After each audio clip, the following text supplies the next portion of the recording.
Thank you Jesus. परमेश्वर का धन्यवाद करते हैं आज के सुंदर समय के लिए जिसने हमें समा दिया कि हम आपके रूबरू हो। तो व्यूवर्स, देरी ना करते हुए मैं आपको वचन की ओर लेकर चलता हूँ। Let's go. आज जब इस मीटिंग के लिए मैं आ रहा था, आज नहीं कुछ दिन पहले की ये बात है कि आज की इस मीटिंग में मुझे कौन सा वचन देना ये परमेश्वर ने कहा। बहुत से लोग परमेश्वर ने कहा विश्वासी हैं और मेरे साथ अच्छी तरह से चल रहे हैं, लेकिन उनकी जिंदगी में वो विक्ट्री, वो जीत नहीं है, वो शैतान के ऊपर फतेह नहीं है। और उसका कारण परमेश्वर ने मुझे बताया। उसके दो कारण हैं। आज हम दोनों कारणों के ऊपर डिस्कस करेंगे। कौन था शाऊल? वचन यह कहता है कि शाऊल इजरायलियों का राजा था। और किसने खड़ा किया था? क्या वो वोट्स लेकर खड़ा हुआ था? क्या लोगों की सहमति से खड़ा हुआ था? या उसे परमेश्वर ने अभिषेक किया था? आप मुझे बताइए वो किस तरह खड़ा हुआ था? परमेश्वर ने उसे क्या किया था और किसके द्वारा किया था? शमूएल नबी के द्वारा परमेश्वर ने उसका अभिषेक किया। और वचन कहता है कि जब वो परमेश्वर के साथ जुड़ा रहा, जब तक उसने बड़े बड़े राजाओं को मारा और उसने बड़े बड़े राजाओं को जमीन पर ला दिया, क्योंकि परमेश्वर का अभिषेक जो था उस पर था और परमेश्वर का आत्मा उसके साथ था। ऐसी एक भी लड़ाई नहीं थी जिसे शाऊल हारा हो, और शाऊल एक भी लड़ाई में शर्मिंदा नहीं हुआ था। लेकिन अब यह क्या हो गया कि एक वीर आके निकलता है और बाइबल कहती है कि इजरायली सारे लोग कांपने लगते हैं और शाऊल राजा भी कांपने लगता है। ऐसा क्या हुआ कि यह कांपने लगा? क्योंकि वचन कहता है कि परमेश्वर के वचन पर चलते चलते शाऊल परमेश्वर के वचन से हटा। उसने परमेश्वर की आज्ञाओं को मानना छोड़ दिया, अधूरी अधूरी आज्ञाओं को मानने लगा, अपने फायदे की आज्ञाओं को मानने लगा, परमेश्वर के साथ अपने संबंधों को तोड़ दिया। और इसीलिए बात गोलियत की नहीं थी। बात यह नहीं थी कि एक 10 फुट का बंदा 50-60 किलो की जुलाहे की डोंगी भाला बर्छा लेके उसके सामने खड़ा है और बड़ा लंबा और चौड़ा है और सैकड़ों किलो का है। बात यह नहीं थी।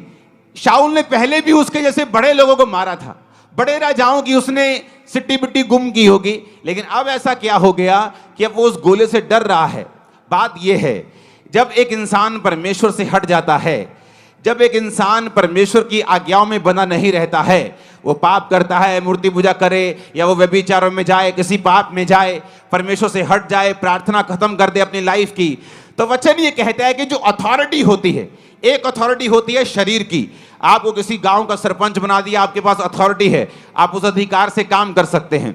लेकिन वचन कहता है कि हमारा जो राज्य है वो तो आत्मिक है। एक अथॉरिटी होती है आत्मिक। जब एक व्यक्ति परमेश्वर के वचन पे चलता रहता है तो वो क्या नोटिस करता है कि उसकी जिंदगी में एक अजीब सी दलेरी है जो उसके अंदर रहती है। वो किसी मनुष्य से नहीं डरता, वो किसी चीज से नहीं डर लगता उसको। ये बात नहीं कि बिल्कुल डर लगता ही नहीं, वो फियरलेस है। बाइबल कहती दाऊद भी डरता था।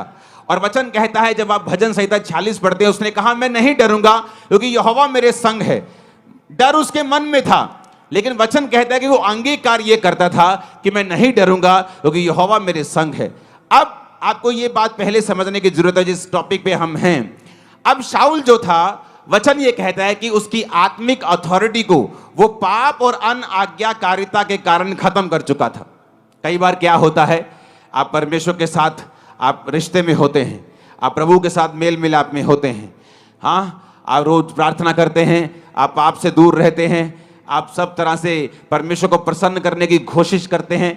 इसका मतलब ये नहीं कि आप 100% प्रभु यीशु को जैसे चलने लग जाते हैं, लेकिन आपकी इंटेंशन यही होती हैं कि मुझे कोई ऐसा पाप नहीं जानबूझ के करना, मुझे प्रेयर में रहना है, मुझे वचन पढ़ना है, मुझे रोज़ों में रहना है।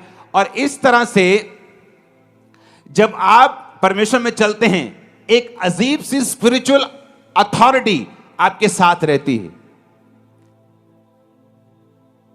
जब दो व्यक्ति दोनों चर्च में आते हैं, एक आत्मिक अधिकारों के नीचे है, वो परमेश्वर में चलता है, वो प्रार्थना करता है, वो प्रभु के साथ अच्छे संबंध हैं। ये नहीं फॉरेन के लोग मैंने देखे, अच्छा संडे डबल दिहाड़ी मिल रही, संडे ज्यादा डॉलर मिलते काम करने के, तो संडे काम करते, कहते वचन हम कोई बात नहीं आके ऑनलाइन सुन लेंगे। वो पैसा नहीं इकट्ठा कर रहे, वो श्राप इकट्ठा कर रहे हैं कि संडे डबल दिहाड़ी मिलती है, संडे टैक्सी का काम अच्छा चलता है, तो संडे प्रभु को छोड़ दो, कोई बात नहीं ऑनलाइन सुन लेंगे परमेश्वर क्या कहते हैं। सिर्फ ऑनलाइन सुनने से सब कुछ नहीं होगा। कई बार आप जब परमेश्वर की हुजूरी में आते हैं, आपको प्रैक्टिकली परमेश्वर वो ग्रेस देता है, अनुग्रह देता है, जिससे आप अपने जीवन की मुश्किलों से और अपने जीवन के प्रॉब्लम से और उन फाइट से बाहर आ सकें जो आपको घेरे हुए हैं, और वो ऑनलाइन रह के नहीं आती।